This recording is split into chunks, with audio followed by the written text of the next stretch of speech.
سورۃ الماعون، سورت نمبر 107۔ شروع کرتا ہوں اللہ تعالیٰ کے نام سے جو بڑا مہربان نہایت رحم والا ہے۔ کیا تو نے اسے بھی دیکھا جو روز جزا کو جھٹلاتا ہے؟ تم نے دیکھا، اس کا خطاب بظاہر نبی صلی اللہ علیہ وسلم سے ہے، مگر قرآن کا انداز بیان یہ ہے کہ ایسے مواقع پر وہ عموماً ہر صاحب عقل اور سوچنے سمجھنے والے شخص کو مخاطب کرتا ہے، اور دیکھنے کا مطلب آنکھوں سے دیکھنا بھی ہے، کیونکہ آگے لوگوں کا جو حال بیان کیا گیا ہے وہ ہر دیکھنے والا اپنی آنکھوں سے دیکھ سکتا ہے، اور اس کا مطلب جاننا، سمجھنا اور غور کرنا بھی ہے۔ عربی کی طرح اردو میں بھی دیکھنے کا لفظ اس دوسرے معنی میں استعمال ہوتا ہے۔ مثلاً ہم کہتے ہیں کہ میں دیکھ رہا ہوں، اور مطلب یہ ہوتا ہے کہ میں جانتا ہوں یا مجھے خبر ہے، یا مثلاً ہم کہتے ہیں کہ ذرا یہ بھی تو دیکھو، اور مطلب یہ ہوتا ہے کہ ذرا اس بات پر بھی غور کرو۔ بس اگر لفظ ارائیتا کو اس دوسرے معنی میں لیا جائے تو آیت کا مطلب یہ ہوگا کہ جانتے ہو وہ کیسا شخص ہے جو جزا و سزا کو جھٹلاتا ہے، یا تم نے غور کیا اس شخص کے حال پر جو جزائے اعمال کی تکذیب کرتا ہے، جبکہ آگے چل کر یہ بھی ذکر کیا گیا ہے کہ اصل میں یکذب بالدین فرمایا گیا ہے۔ الدین کا لفظ قرآن کی اصطلاح میں آخرت کے جزائے اعمال کے لیے بھی استعمال ہوتا ہے اور دین اسلام کے لیے بھی، لیکن جو مضمون آگے بیان ہوا ہے اس کے ساتھ پہلے معنی ہی زیادہ مناسبت رکھتے ہیں، اگرچہ دوسرے معنی بھی سلسلہ کلام سے غیر مطابق نہیں ہے۔ ابن عباس نے دوسرے معنی کو ترجیح دی ہے، اور اکثر مفسرین پہلے معنی کو ترجیح دیتے ہیں۔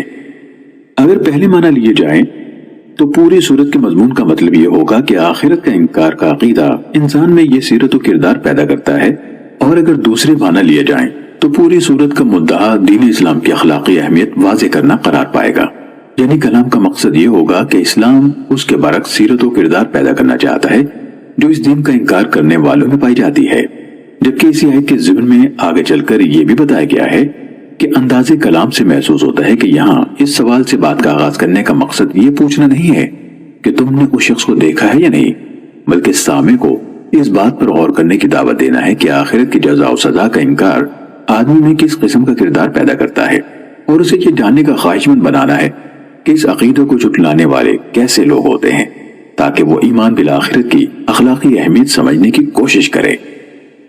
یہی وہ ہے جو یتیم کو دھکے دیتا ہے۔ کئی کافروں کے بارے میں روایت ہے کہ ان کے پاس کوئی یتیم خستہ حالت میں کچھ مانگنے کو آیا تو انہوں نے اسے دھکا دے کر نکال دیا۔ یہ عمل ہر ایک کے لیے انتہائی سنگ دلی اور بڑا گناہ ہے، لیکن کافروں کا ذکر فرما کر اشارہ یہ کیا گیا ہے کہ یہ کام اصل میں کافروں ہی کا ہے، کسی مسلمان سے اس کی توقع نہیں کی جا سکتی۔ اس سلسلے میں ایک بڑا عجیب واقعہ قاضی ابو الحسن الماوردی نے اپنی کتاب اعلام النبوہ میں لکھا ہے۔ ابو جہل ایک یتیم کا وصی تھا۔ وہ بچہ ایک روز اس حالت میں اس کے پاس آیا کہ اس کے بدن پر کپڑے تک نہ تھے، اور اس نے التجا کی کہ اس کے باپ کے چھوڑے ہوئے مال میں سے وہ اسے کچھ دے دے، مگر اس ظالم نے اس کی طرف توجہ تک نہ کی، اور وہ کھڑے کھڑے آخر کار مایوس ہو کر پلٹ گیا۔ قریش کے سرداروں نے عذرا شرارت اس سے کہا کہ محمد صلی اللہ علیہ وسلم کے پاس جا کر شکایت کر، وہ ابو جہل سے سفارش کر کے تجھے تیرا مال دلوا دیں گے۔ بچہ بیچارہ ناواقف تھا کہ ابو جہل کا حضور سے کیا تعلق ہے، اور یہ بدبخت اسے کس غرض کے لیے یہ مشورہ دے رہے ہیں۔ وہ سیدھا حضور کے پاس پہنچا اور اپنا حال آپ سے بیان کیا۔ آپ اسی وقت اٹھ کھڑے ہوئے اور اسے ساتھ لے کر اپنے بدترین دشمن ابو جہل کے ہاں تشریف لے گئے۔ آپ کو دیکھ کر اس نے آپ کا استقبال کیا، اور جب آپ نے فرمایا کہ اس بچے کا حق اسے دے دو تو وہ فوراً مان گیا اور اس کا مال لا کر اسے دے دیا۔ قریش کے سردار طاق میں لگے ہوئے تھے کہ دیکھیں ان دونوں کے درمیان کیا معاملہ پیش آتا ہے۔ وہ کسی مزیدار جھڑپ کی امید کر رہے تھے، مگر جب انہوں نے یہ معاملہ دیکھا تو حیران ہو کر ابو جہل کے پاس آئے اور اسے طعنہ دیا کہ تم بھی اپنا دین چھوڑ گئے۔ اس نے کہا خدا کی قسم میں نے اپنا دین نہیں چھوڑا، مگر مجھے ایسا محسوس ہوا کہ محمد صلی اللہ علیہ وسلم کے دائیں اور بائیں ایک ایک حربہ ہے جو میرے اندر گھس جائے گا اگر میں نے ذرا بھی ان کی مرضی کے خلاف حرکت کی۔ اس واقعے سے نہ صرف یہ معلوم ہوتا ہے کہ اس زمانے میں عرب کے سب سے زیادہ ترقی یافتہ اور معزز قبیلے تک کے بڑے بڑے سرداروں کا یتیموں اور دوسرے بے یار و مددگار لوگوں کے ساتھ کیا سلوک تھا، بلکہ یہ بھی معلوم ہوتا ہے کہ رسول اللہ صلی اللہ علیہ وسلم کس بلند اخلاق کے مالک تھے، اور آپ کس اخلاق کا آپ کے بدترین دشمنوں تک پر کیا روب تھا۔ اور مسکین کو کھانا کھلانے کی ترغیب نہیں دیتا، یعنی خود تو کسی غریب کی مدد کیا کرتا، دوسروں کو بھی ترغیب نہیں دیتا۔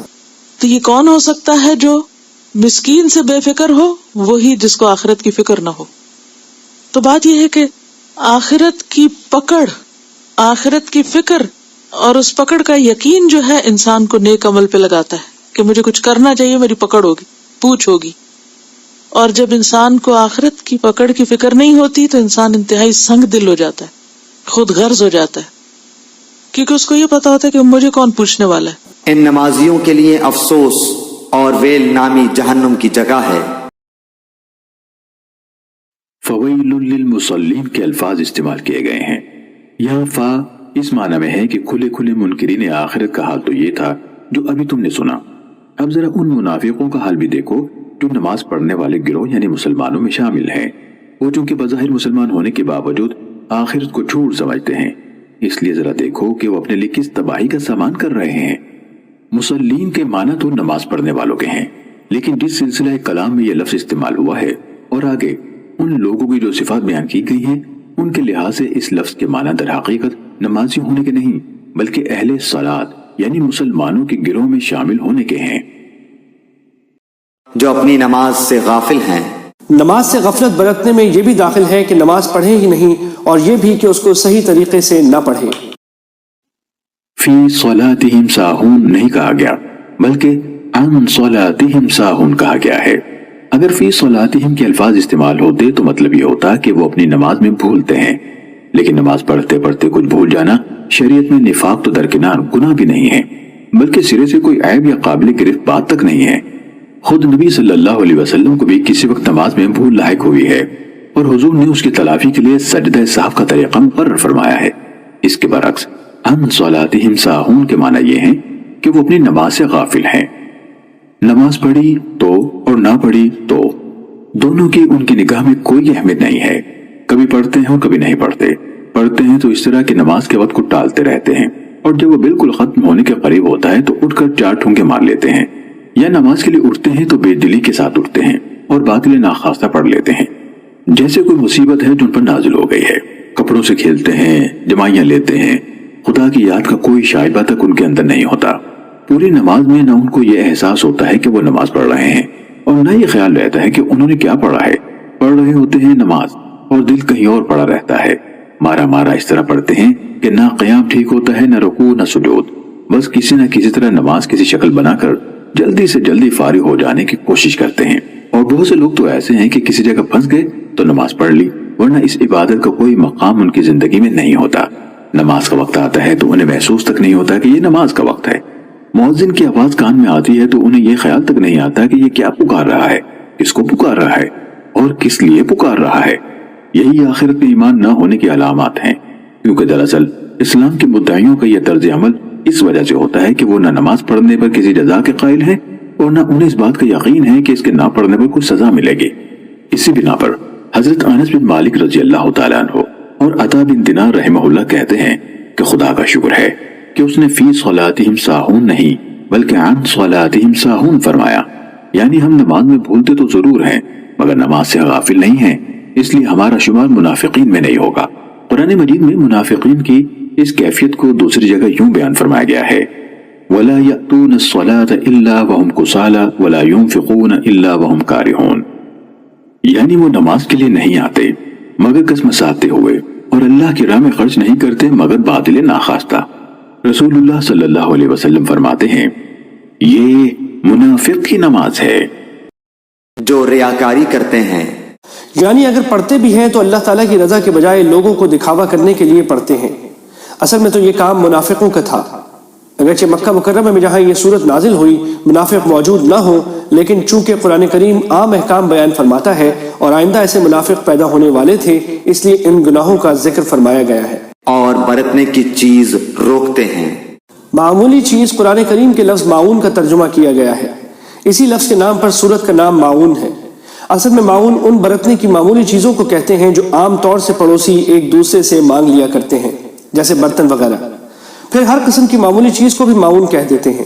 حضرت علی رضی اللہ تعالیٰ عنہ اور کئی صحابہ سے منقول ہے کہ انہوں نے اس کی تفسیر زکوٰۃ سے کی ہے، کیونکہ وہ بھی انسان کی دولت کا معمولی یعنی 40واں حصہ ہوتا ہے. اور حضرت عبداللہ بن مسعود رضی اللہ تعالیٰ عنہ نے اس کی تفسیر یہی فرمائی ہے کہ کوئی پڑوسی دوسرے سے کوئی برتنے کی چیز مانگے تو انسان اسے منع کر دے. دکھاوے کے لیے بڑے بڑے کام کرتے ہیں، لیکن جب دکھاوا نہ ہو تو چھوٹی سی نیکی اور بھلائی بھی کسی کے ساتھ نہیں کرتے۔ معاون کے کئی معنی بیان کیے گئے۔ معاون کا ایک معنی زکوٰۃ بھی کیا گیا کہ زکوٰۃ نہیں دیتے، ان نماز اور زکوٰۃ میں فرق کرتے ہیں۔ زکوٰۃ معاون کیسے ہو سکتی؟ کیونکہ مال میں سے صرف 2.5% ہوتی ہے نا، قلیل ہونے کی وجہ سے۔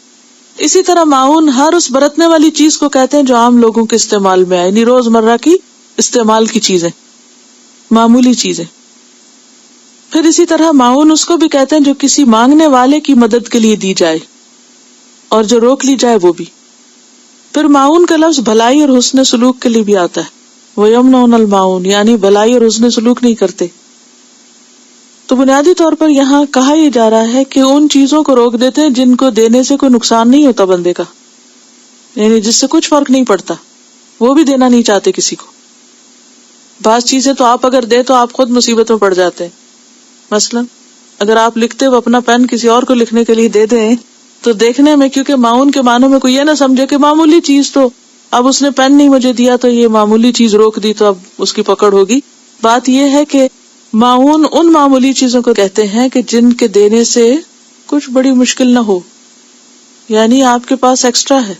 ایک وہ چیز ہوتی ہے کہ آپ دیں تو آپ خود مشکل میں پڑے، وہ چاہے چھوٹی ہو یا بڑی ہو وہ الگ ہے، لیکن ایک وہ چیز ہے کہ جو استعمال کیا ابھی کوئی کر لے پھر آپ کر لیں، یعنی آپس میں تبادلہ کرتے رہتے ہیں۔ معاشرے کے کمزور اور جو مجبور لوگ ہیں ان کا دھیان نہ رکھنا یہ ایک جرم ہے، اور دوسری طرف بظاہر دیندار ہونا، مومن ہونا، بڑا نیک پارسا ہونا، لیکن دکھاوے کے کام کرنا اور چھوٹے چھوٹے نیکی کے مواقع کی پرواہ نہ کرنا، تو یہ سب چیزیں انسان کو ہلاکت میں مبتلا کرنے والی ہیں۔ اور جہاں تک نماز کو ضائع کرنے کا تعلق ہے، سورۃ مریم میں آتا فخلف من بعدہم خلف اضاعوا الصلاۃ واتبعوا الشہوات۔ نمازوں سے غفلت کب ہوتی ہے؟ جب انسان شہوات میں پڑتا ہے۔ اور کامیاب کون مومن ہے؟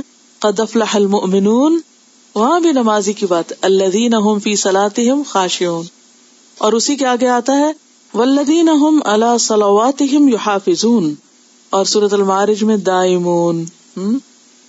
تو دوام، حفاظت اور خشوع نماز میں بہت ضروری ہے، ورنہ محض یہ خانہ پوری کی نماز پڑھنا کہ ہاں ہم نے ساری 5 پڑھ لی ہیں اور ان کی حفاظت نہ کرنا، یہ کامیابی کی راہ نہیں ہے۔ کیا کردار سامنے آتا ہے نا کہ ایک طرف انتہائی بد اخلاق کے لوگوں کو دھکے دے اور کسی کی ضرورت کا خیال نہ کرے، اور دوسری طرف نماز اور روزہ اور یہ نیکی کے کام سب دکھاوے اور شہرت کے لیے، اور حقیقی نیکی کا کوئی احساس ہی نہ ہو۔ وآخر دعوانا ان الحمد للہ رب العالمین۔ سبحانک اللہم وبحمدک، اشہد ان لا الہ الا انت، استغفرک واتوب الیک۔ السلام علیکم ورحمۃ اللہ وبرکاتہ۔